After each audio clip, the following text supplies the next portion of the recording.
नमस्ते साथीहरू, आजको यो नयाँ मिनी भ्लगमा हजुरहरूलाई स्वागत छ। आज चाहिँ डे 2 है।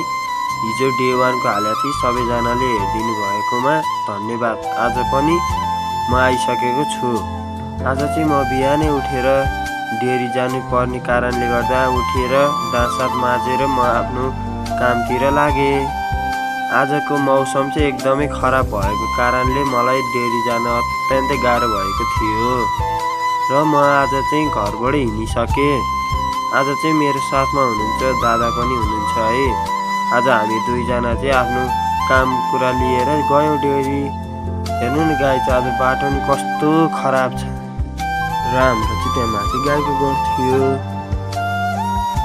र हामीले चाहिँ त्यहाँको ढोका सोका खोलेर गाईलाई खानीकी हाल्न लाग्यौँ र खानीकी पनि हाल्न लाग्यौँ। हामी चाहिँ खानीकी सानीकी हालेर फेरि हिँड्यौँ। यो चाहिँ साथीहरू त्यो मूल हो है, परम्परादेखि चलिआएको। र फेरि हामी कोदालो सोदालो लिएर अगाडि बढ्यौँ। हिजो मैले देखाएको त्यो पहिरोगा चाहिँ बाटो बिग्रेको कारणले कोदालो लगेर हामीले बाटो बनायौँ र बाटो बनाइसकेपछि फेरि त्यहाँबाट अगाडि बढ्न सुरु गर्न लाग्यौँ। फेरि हामी अगाडि बढ्यौँ। पानी परेको कारणले हामीसँग चाहिँ छाता पनि थियो र म चाहिँ दुध पुर्याउने ठाउँमा पुग्न लागिसकेँ र म फाइनली दुध पुर्याउने ठाउँमा आएँ र आफ्नो काम कर्तव्य पुरा गरेर म आफ्नो चिया सिया खान लागिसकेँ र त्यहाँ मान्छे पनि आउनु भएको थियो थुप्रै। त्यहाँ मान्छे बिस्तारै बिस्तारै आउँदै आफ्नो दुध खनाउँदै चिया खाँदै हुनुहुन्थ्यो र मैले आफ्नो चिया पनि खान थालेँ।